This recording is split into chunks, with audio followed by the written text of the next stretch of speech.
Stay tuned for some very important video information. Let's talk about plant structures in the forest and the desert. Let's talk about plants that live in the forest. You will find many vines in the forest. These vines have tendrils that help them climb towards the sunlight. There are 3 types of tendrils. The coil, which is what we are most familiar with, wrap around tree branches or fences. There's also a claw, which looks like a tiny claw that helps it grip trees. And then the sticky pads that stick to whatever it's climbing on. Let's watch this short video clip about the different types of tendrils. The light is more than 60 feet above them.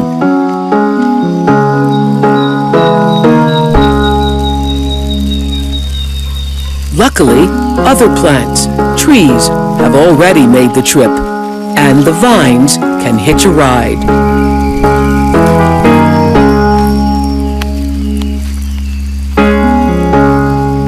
They won't get very high unless they can hold on tight.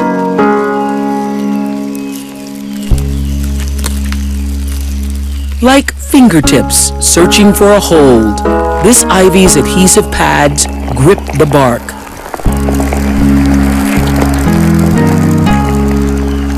Some creepers use sharp claws to grapple onto the steep tree face. A cat's claw creeper hooks its tendrils into the tiniest crevices and hauls itself to the top.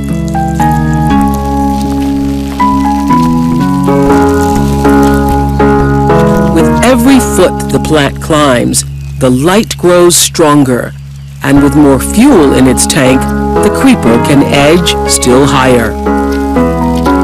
This passion flower tendril seems to flail aimlessly in midair, but in fact, it's searching for a toehold.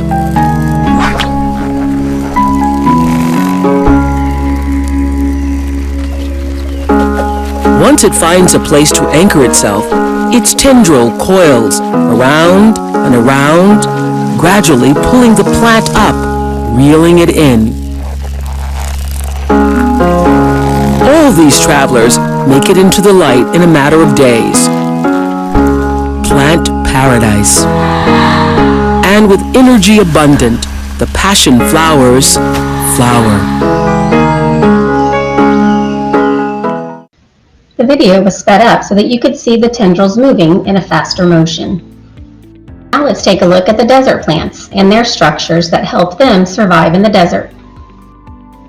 Desert plants have shallow roots that are close to the surface. Because the environment is dry, it can absorb as much rainwater as possible when it does rain. Plants can also have spines and thorns. The spines and thorns help them to avoid being eaten by desert animals. They can also have waxy leaves. The waxy leaves help to hold in water for the plant.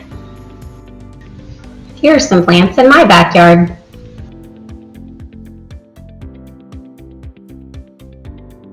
I wanted to show you some plants that I have in my backyard that have waxy leaves. There's this one right here. It's one of my favorites. It does have little spines on it, so one of them's poking me in the leg right now as we speak.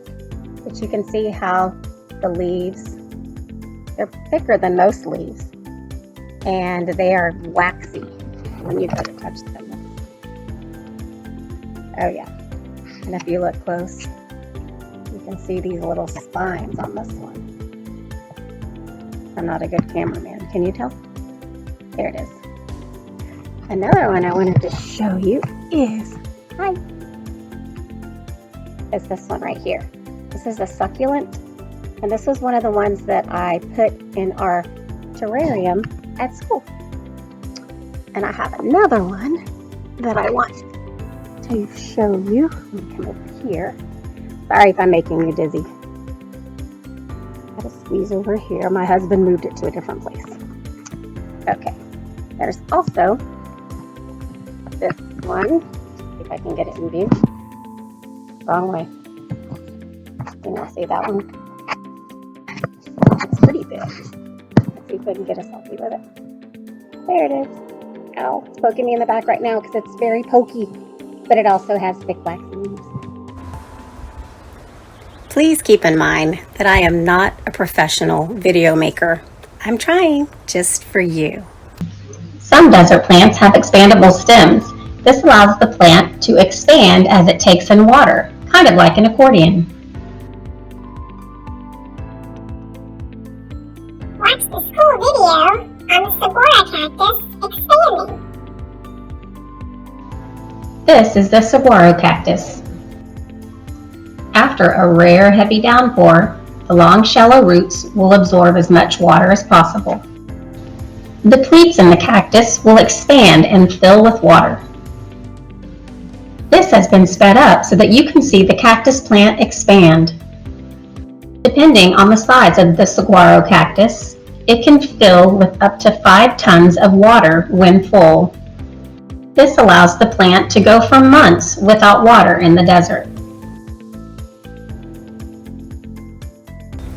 I hope you've enjoyed this video presentation. See you next time. Bye guys. This portion of the video has absolutely nothing to do with plants, but I saw this cool lizard in my backyard and I knew you'd probably like to see it, so I videoed it. So look closely and you can see his throat expand. It looks red and then he pulls it back in. It was kind of cool and kind of creepy all at the same time. I have no idea what kind of lizard this is.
I hope you've enjoyed this video presentation.